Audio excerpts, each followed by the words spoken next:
Alam ko, napapansin nyo rin na ang ating mundong ginagalawan ay sadyang kay gulo.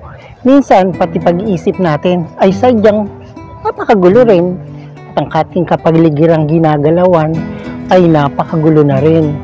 Kaya, paano ba natin ito maiiwasan o malalampasan sa ating pang-araw-araw na pamumuhay? Yan ang pag-uusapan natin dito sa My Journal in Motion, dito sa Love Life, Be Myself and I, dito sa Alexander YouTube channel. Oo naman, lahat tayo may karapatang mabuhay na mapayapa at maayos at marangal at maginhawa sa buhay na ito. Pero hindi naman yun dun nahihinto o dun nagtatapos. Dapat pakisamahan natin ang mundong ating ginagalawan para tayo ay mabuhay na maligaya at may kabuluhan sa mundong ibabaw. Minsan tinatanong natin ang ating mga sarili o minsan di ba nagtataka tayo kung paano ba pakakalmahin ang mundong ating ginagalawan na sadyang kay gulo, o yung minsan di ba sa ating mga suliranin pati tayo ay ginugulo sa ating isipan, o ang ating kapaligiran na ating ginagalawan ay sadyang kay gulo rin. Hindi ba iniisip natin kung paano natin pakakalmahin ang mundong ating ginagalawan sa kaguluhang ating dinudulot sa ating kaisipan? Oo, aminin na natin, sadya tayo nakakalimot dahil sa ating mga pangarap, sa ating mga pamilya, sa ating mga sariling mga adhikain o mga kagustuhan natin sa mundong ito. Nakakalimutan nating tumawag sa ating poong may kapal. Aminin na natin yun, hirap na hirap tayong tawagin siya kung may mga pangangailangan tayong espiritual. Kung pagkakaisipin natin, hindi ba't nagsisimula ang ating blessing sa ating pagising?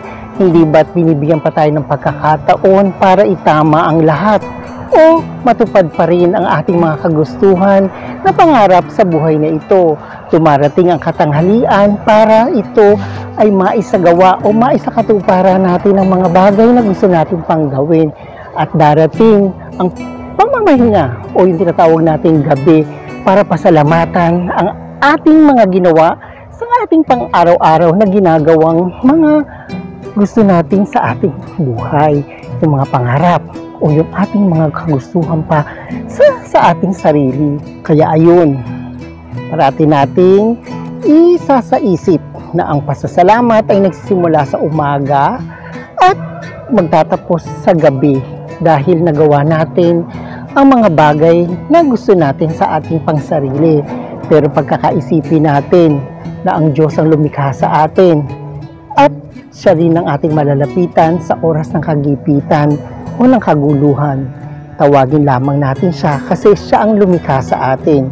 Hindi ba't kinalma niya ang nagangalit na alon noon sa karagatan?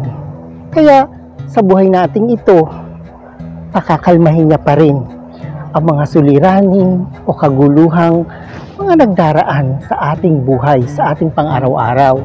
Kaya parati natin tatawagin ang ating poong may kapal na siyang lumikha sa atin na pakalmahin ang mga guluhan sa ating kaisipan, sa mundo at sa ating kapaligirang ginagalawan. Sadyang ang susi lamang ang panalangin, tawagin natin siya dahil siya ang lumikha sa atin, siya rin ang magpuprotekta sa atin. Yun lang ang ating susi sa ating kapayapaang minimiti sa mundong ibabaw. Sadyang aminin na natin, tayong mga tao madalas makalimot dahil sa ating mga kagustuhan, sa mga pangarap, sa mga kagustuhan nating gumanda ang buhay natin sa mundong ito.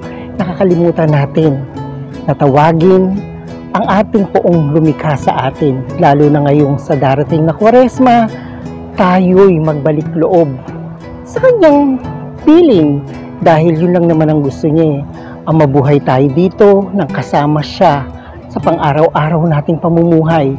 Ginagabayan niya tayo at gagabayan pa niya tayo patuloy habang tayo nabubuhay. Kaya pakalma-kalma lang tayo sa mundo kung siya ang ating tinatawag sa ating pang-araw-araw na pamumuhay. Yan, pagkatandaan na ang Diyos at ang ating panalangin sa Kanya ang magpapakalma sa buhay nating kaguluhang nadarama. Siya lang ang magbibigay ng kapayapaan sa ating puso, kapaligiran at sa ating mundong ginagalaw-galawan.